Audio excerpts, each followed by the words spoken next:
Hi అండి, good morning అందరికీ. ఇది పిల్లల 5వ తరగతి పిల్లల సాధన పుస్తకం అండి. ఇది తెలుగు వర్క్ బుక్ అనమాట. ఇందులో నేను ఈరోజు 5వ లెసన్ తోలుబొమ్మలాట అనే లెసన్కి మనం వర్క్ బుక్ ప్రాక్టీస్ చేద్దామండి. సాధన పత్రం ఒకటండి. ఇది చూడండి, ఇక్కడ తేదీ వేయాలి, ఇక్కడ ఉపాధ్యాయుని సంతకం పెట్టాలండి. ఈ విధంగా వర్క్ బుక్ ఉంటుంది 5th క్లాస్ది. చూడండి, ఇక్కడ ఏమి ఇచ్చారో ఈ పేజీ మొత్తం మనం సాధన చేద్దాం, పిల్లల చేత చేయిద్దామండి. ఓకేనా అండి. కింది పేరాన్ని చదవండి, జిల్లాల పేర్ల కింద గీతలు గీయండి. చూడండి, ఇక్కడ జిల్లాల పేర్లు ఏమేమి ఉన్నాయో మనం గమనించాలి. ఈ పేరా కూడా మొత్తం చదవగలగాలండి, పిల్లల చేత చదివించండి.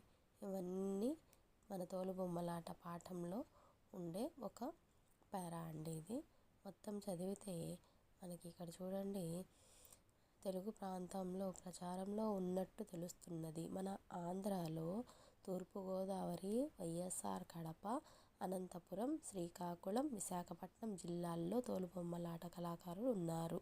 మహారాష్ట్ర నుండి వలస వచ్చిన 6 కులస్తుల నుండి ఈ తోలుబొమ్మలాట ఇతర కులస్తులు నేర్చుకున్నారు. ఇక్కడ చూసారా, జిల్లాల పేర్లు ఏమేమి వచ్చాయండి మనకి ఇక్కడ. చూడండి, ఆంధ్ర, తూర్పుగోదావరి, వైఎస్ఆర్ కడప, ఇవన్నీ అండర్లైన్ చేయాలండి. అనంతపురం, అలాగే శ్రీకాకుళం, విశాఖపట్నం జిల్లాల్లో. తర్వాత మహారాష్ట్ర అనేది రాష్ట్రం పేరండి. సో ఇక్కడ జిల్లా ఇవ్వలేదు కాబట్టి మహారాష్ట్ర రాదు. ఈ విధంగా జిల్లాలన్నీ కూడా మనం ఇక్కడ ఆంధ్ర కూడా చేయాల్సిన అవసరం లేదండి. ఇది గుర్తుపట్టగలగాలి పిల్లలు. ఆంధ్ర అనేది మనకి రాష్ట్రం అండి, స్టేట్ కాబట్టి ఇది తీసుకోకూడదు. సో తూర్పుగోదావరి, వైఎస్ఆర్ కడప, అనంతపురం, శ్రీకాకుళం, విశాఖపట్నం జిల్లాలు అవి అండర్లైన్ చేయించాలి. ఇక్కడ చూసారా, పై పేరాలోని సంయుక్తాక్షర పదాలు రాయండి. ఇక్కడ పై పేరాలు చూసుకున్నట్టయితే సంయుక్తాక్షరాలు అంటే ఏంటండి, ఒక హల్లుకు వేరొక హల్లు యొక్క ఒత్తు వచ్చే పదాలండి.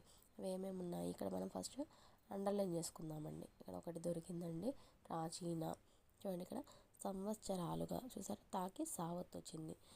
ఆ విధంగా ఇంకా ఏమేమి ఉన్నాయో మనం చూద్దామండి. నేర్చుకున్నారు, ఇక్కడ ఎన్ని రాయమన్నారండి, మనకి 3 దొరికాయి కదా, అవి రాసేద్దామండి. ఇక్కడ చూడండి, చక్కగా సాధారణ పుస్తకంలో రాసేటప్పుడు చక్కని చేతి రాతతో రాయాలండి.